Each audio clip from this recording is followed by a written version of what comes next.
Well, the very warmest of welcomes to you. Hi, everybody. My name is Kasim, and welcome back again to Journal Entries. I hope all is well.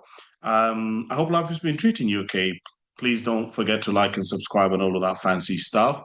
I've written a blog this week entitled "He's 14, she's 24. Legally, he's been abused, but he says that he enjoyed it.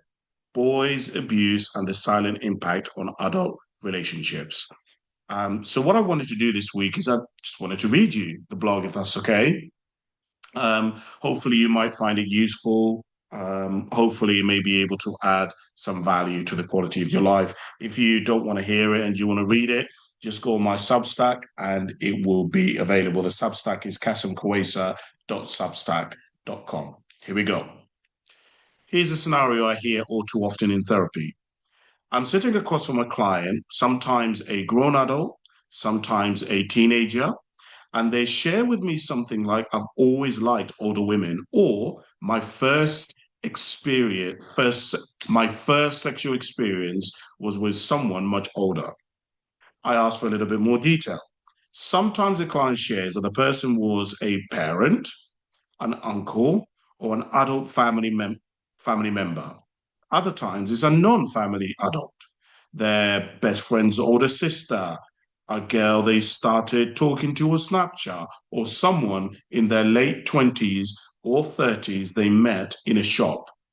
You might be surprised and even shocked at how many boys and men I've sat across from in therapy who were, by legal definition, sexually assaulted as children or teenagers, yet they describe the experience as one of the best sexual experiences of their lives. They say they would do it again in a heartbeat and they don't identify it as traumatic. In contrast, I have never in my counseling practice heard a female client describe a similar scenario in that way. This raises an important question. If a boy or a young man is sexually abused but does not perceive it as traumatic or a violation, does it still affect him? Now, at first glance, these statements may seem innocuous, even consensual. But as a psychotherapist, I know that early sexual contact with an adult carries complex psychological dynamics. The adult child power imbalance is very, very, very key to this. And you also have to remember that children's brains, particularly in areas governing impulse control, emotional regulation, and relational reasoning, are still developing. So even if a boy experiences pleasure, excitement, or curiosity during these encounters, the experience can disrupt healthy sexual, emotional, and relational development. Developmental psychologists like Eric Erikson note that children's early experiences shape identity and trust. Freud and psychodynamic theory highlight how early sexual experiences, particularly those involving power imbalances, influence later sexual scripts, attachment, and intimacy, which we will get into on a bit later on, meaning that trauma-informed approaches emphasize that even if the child does not consciously perceive harm, the neurodevelopmental and relational impact can be profound. Legally, we would call this sexual abuse. The client was under 16. The adult is responsible for breaking the law. But here's a complicated factor. Many boys do not feel violated at the time. Some even describe it as the best experience of their life or say that they liked it. They might develop an attraction to older partners and see their experiences as consensual, pleasurable, or formative. This creates a tricky question. If a boy was sexually abused in the legal sense but doesn't see it as that, what are the psychological impacts? As I say, legally, these encounters may be unequivocally sexual abuse. Yet, from a clinical perspective, the child's subjective experience complicates matters. Many boys do not feel violated. Some even recall excitement or pleasure and may later describe these experiences as formative or desirable. This divergence between legal definitions and personal perceptions is critical in theory, in therapy. Clinically, we understand that trauma isn't always immediately painful or recognized.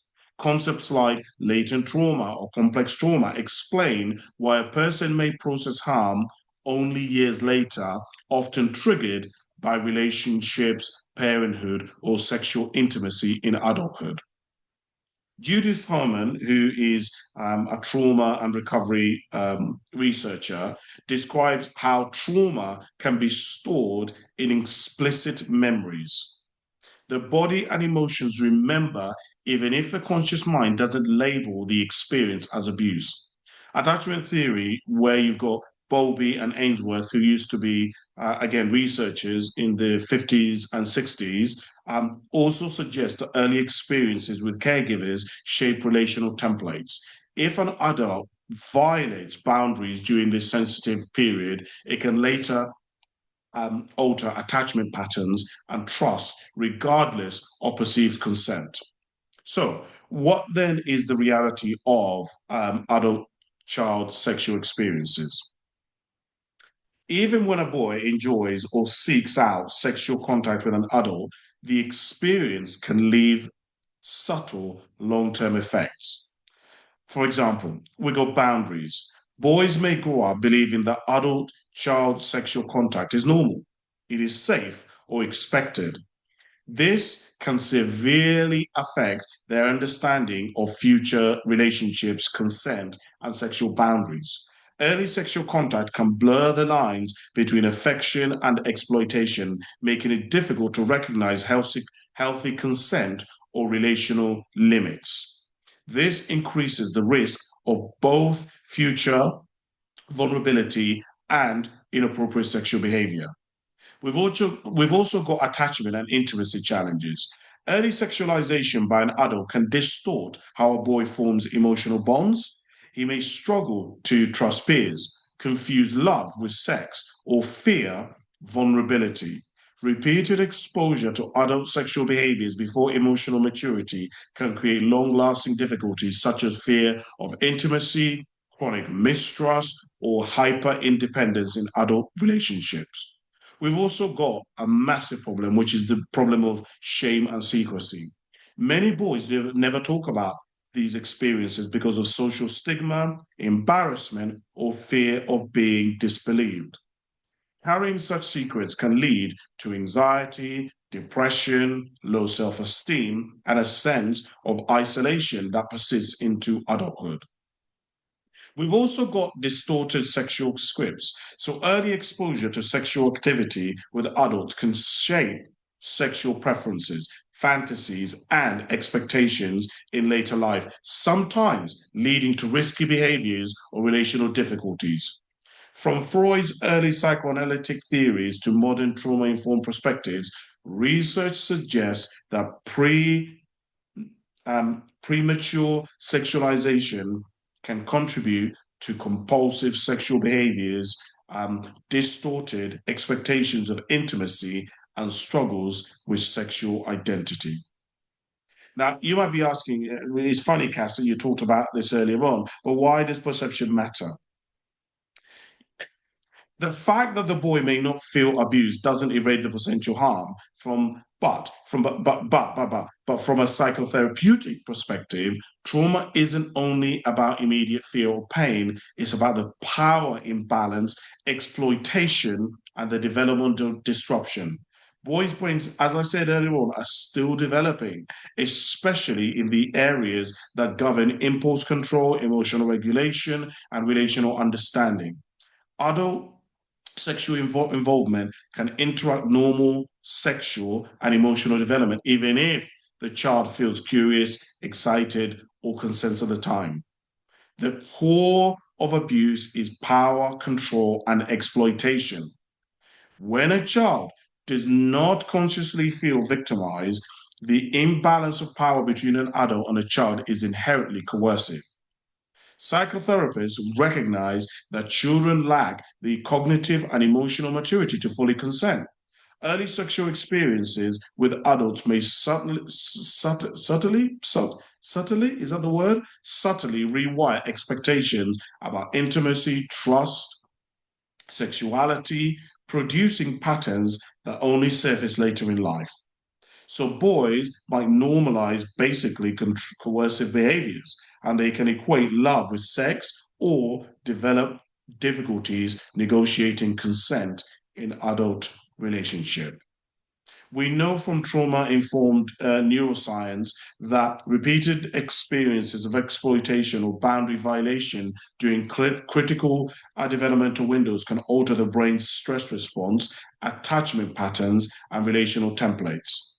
The concept of developmental trauma disorder highlights how experiences that disrupt safety and trust in childhood, even if pleasurable, can have long term consequences. Clinical experience shows that men often only fully process these experiences much later in life, sometimes after becoming fathers themselves in relationships or in therapy.